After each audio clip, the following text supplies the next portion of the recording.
ദൈവത്തിന് സ്തുതി. 2025 ആണ്ട് ജൂലൈ മാസം 15 തീയതി സിറോ മലബാർ സഭയുടെ ആരാധനാ കലണ്ടർ അനുസരിച്ച് ഇന്ന് ശ്ലീഹാകാലം 6-ാം ചൊവ്വ. ഇന്നത്തെ വചനഭാഗം. 1-ാം വായന വിശുദ്ധ പൗലോസ് ശ്ലീഹ കോറിന്തോസുകാർക്ക് എഴുതിയ 2-ാം ലേഖനം, അധ്യായം 5, വാക്യങ്ങൾ 1 മുതൽ 7 വരെ. ശാശ്വതമായ സ്വർഗീയ ഭവനം ഞങ്ങൾക്കുണ്ട്.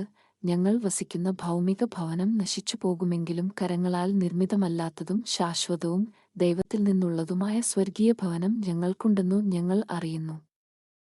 വാസ്തവത്തിൽ ഞങ്ങൾ ഇവിടെ നെടുവീർപ്പിടുകയും സ്വർഗീയവസതി ധരിക്കുവാന് വെമ്പൽ കൊള്ളുകയുമാണ്.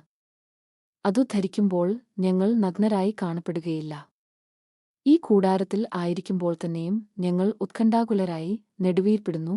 മൃത്യുവശകമായതു ജീവനാൽ ഗ്രസിക്കപ്പെടേണ്ടതിന് പഴയതു മാറ്റിക്കളയാനല്ല, പുതിയതു ധരിക്കാനാണ് ഞങ്ങൾ ആഗ്രഹിക്കുന്നത്. ഈ ലക്ഷ്യത്തിനായി ഞങ്ങളെ ഒരുക്കിയത് ആത്മാവിനെ അച്ചാരമായി ഞങ്ങൾക്കു നൽകിയ ദൈവമാണ്. ഞങ്ങൾക്ക് എല്ലായ്പ്പോഴും നല്ല ധൈര്യമുണ്ട്. ഞങ്ങൾ ശരീരത്തിൽ വസിക്കുന്നിടത്തോളം കാലം കർത്താവിൽ നിന്ന് അകലെയാണെന്നു ഞങ്ങൾ അറിയുന്നു. എന്തെന്നാൽ ഞങ്ങൾ നയിക്കപ്പെടുന്നത് വിശ്വാസത്താലാണ്, കാഴ്ചയാലല്ല. ഞങ്ങൾക്കു നല്ല ധൈര്യമുണ്ട്.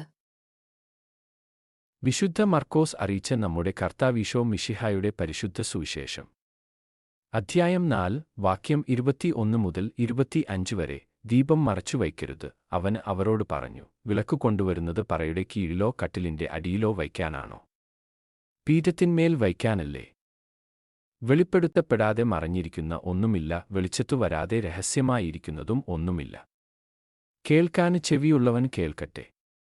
അവൻ പറഞ്ഞു, നിങ്ങൾ ശ്രദ്ധിച്ചു കേൾക്കുവിൻ. നിങ്ങൾ അളക്കുന്ന അളവിൽ തന്നെ നിങ്ങൾക്കും അളന്നു കിട്ടും, കൂടുതലും ലഭിക്കും.